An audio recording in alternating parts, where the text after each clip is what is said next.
잠언 29장 17절부터 21절 말씀까지입니다.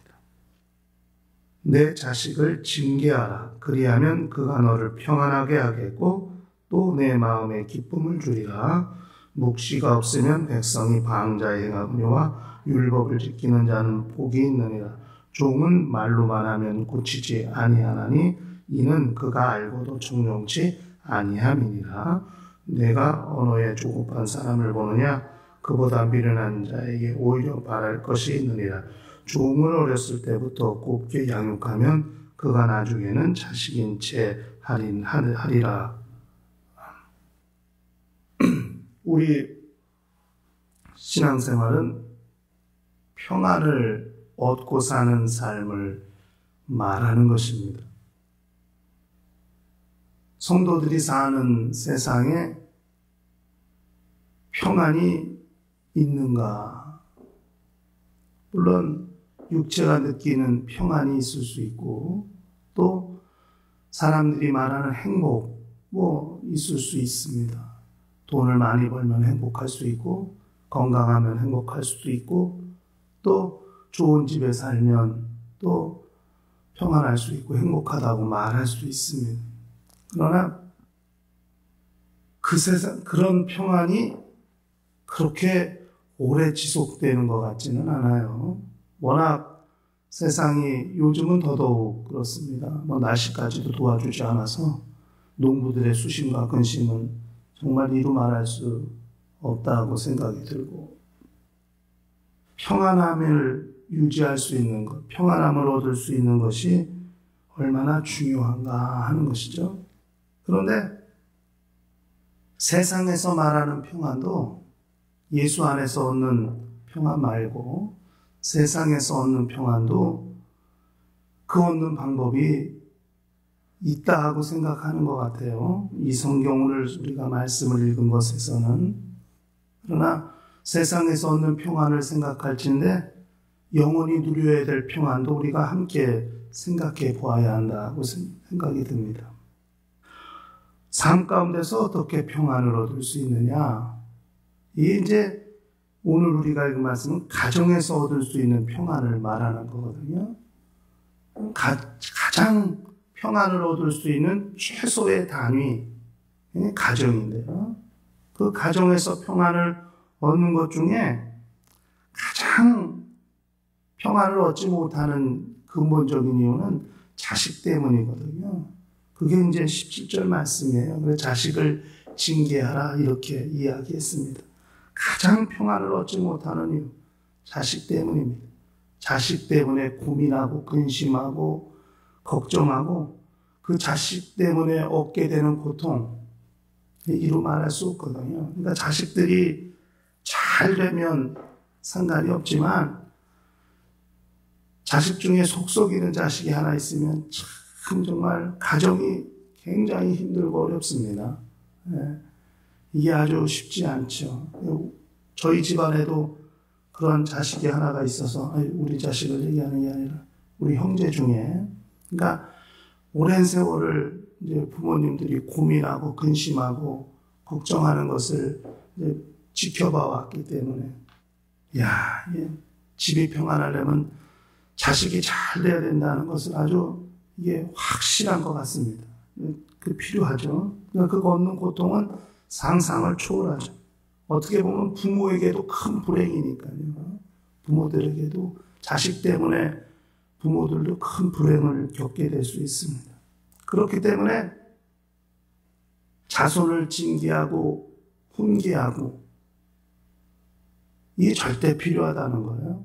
그래서 자식을 그냥 때리지 아니하고 훈계하지 아니하고 마치 방치하듯이 그렇게 내버려 두는 것은 어떻게 보면 불행을 키우는 것과 같습니다. 그때야 그 당시에야 개성을 존중하고 자식들의 개성을 존중한다는 명목하에 그렇게 될 수 있을지도 모르겠습니다만은 그러나 부모의 직무를 유기하는 결과를 가져오게 된다고 볼 수 있습니다. 우리가 생각할 때 그러거든요. 부모들이 내 자식 내 마음대로 했는데 왜 상관이냐고 이러거든요. 그런데 절대 우리가 잊지 말아야 될 것은 자식이 내 것이 아니라는 겁니다. 자식은 내가 낳았지만 결코 내 것이 아닙니다. 하나님이 나에게 맡긴 거지 내 자식이 아닙니다. 그러므로 잘 길러야 되고 잘 양육해야 되고 특별히 말씀으로 신앙 안에서 잘 양육해야 될 책임과 의무가 있는 겁니다. 그러니까 내 자식이니까 내 마음대로, 이건 아주 쉽지 않은 생각, 어려운 생각입니다.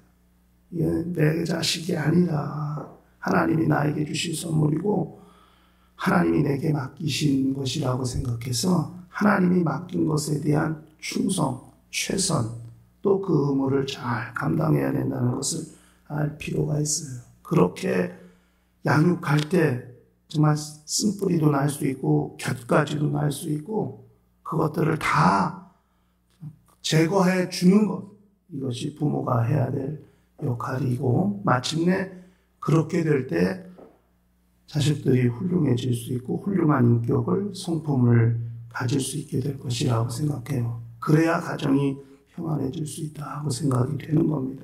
그래서 성경은 징계하는 문제를 반드시 이야기할 때 자식을 결코 빼놓지 않습니다.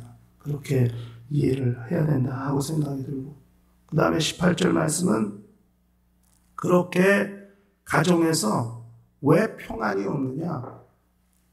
말씀이 사라지니까 평안이 없다는 거예요. 그래서 묵시를 전해야 된다는 거예요. 묵시가 없으면 백성이 방자히 행한다는 거예요. 묵시가 없다는 말이 말씀이 없다는 말이죠. 말씀이 사라졌다는 거예요. 그러니까 이 시대가 하나님의 말씀이 사라진 결과가 얼마나 참혹한가 하는 겁니다. 기독교계도 말씀이 사라지고 인간의 이성이, 인간의 방법이 그렇게 주도되다 보니까 교회가 교회다워지지도 못하고 대단히 어렵지 않습니까? 이 세상이 하나님의 말씀과 무관하다고 생각할 수 있습니다만은 결국 세상이 하나님을 버린 결과는, 말씀을 버린 결과는 참혹할 따름이라는 것을 그걸 알아야 됩니다. 결국 평안은 어디서 오느냐? 하나님의 말씀을 듣고 그 말씀을 순종할 때 찾아올 수 있다는 것을 기억할 필요가 있어요. 그럼 왜 말씀이 없어졌냐는 거예요? 전하는 사람들이 없기 때문입니다. 하나님의 말씀을 전하는 사람, 묵시를 하나님의 말씀을 전하지 않기 때문에 말씀이 사라졌다는 거예요. 말씀이 있어야 살 길이 있고 그 말씀이 있어야 살 수 있는데 그 말씀이 사라진 가정, 그 말씀이 사라진 자손, 결국 그것은 대단히 위험할 수밖에 없다는 것을 성경이 말씀하고 있습니다. 그 다음에 19절과 21절은 종에 관한 문제예요. 이게 요즘이야 집에 종을 두고 사는 가정이 거의 없습니다만은, 그러나 이 종, 또 직장에서나 어디서 이 밑에 사람들을 다루는 문제에 대해서 이야기를 한다고 생각하면 좋겠습니다. 그러니까 자녀를 대하는 것과 종을 대하는 것을 어떻게 해야 될 거냐 하는 것이죠. 그러니까 종도 징계해야 되고 또 훈계해야 되고 야단도 쳐야 되고 그렇게 해야 된다 하는 것이죠. 아랫사람에 대한 권한을 어떻게 지혜롭게 잘 사용할 것인가. 그래서 종이 자식인 채 하는 것은 종의 잘못도 있겠습니다마는 그 종을 잘 가르치지 아니하는 주인의 책임도 있고 상관의 책임도 있는 것이라는 것을 그걸 기억할 필요가 있는 거예요. 결국 그 모든 것들이 평안을 잃게 되는 문제와 직결되어 있습니다. 하인이, 종이 주인의 말을 듣지 않으면 주인이 평안할 리가 있겠습니까?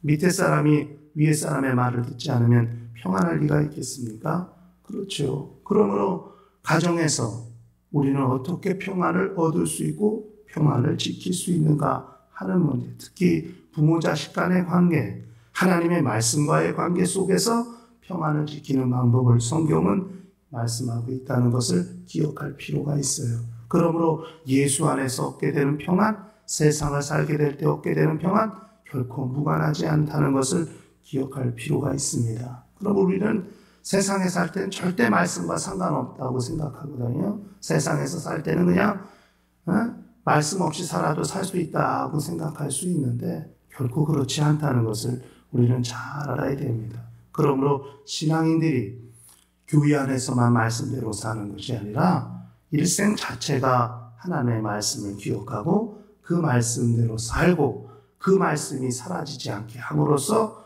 유지할 수 있는 평안, 그것이 우리 신앙인들이 가지고 있는 평안이라는 것을 기억하시고 일평생 영적 생활이 하나님의 평안을 생각하고 그 평안을 유지하고 그 평안을 누리는 삶이라는 것을 기억하시고 자기의 영적 생활을 또 평안한 가운데서 잘 관리하는 거룩한 영혼들이 될 수 있도록 하시기를 예수 이름으로 간절히 축원합니다. 다 같이 통성으로 기도하십시다.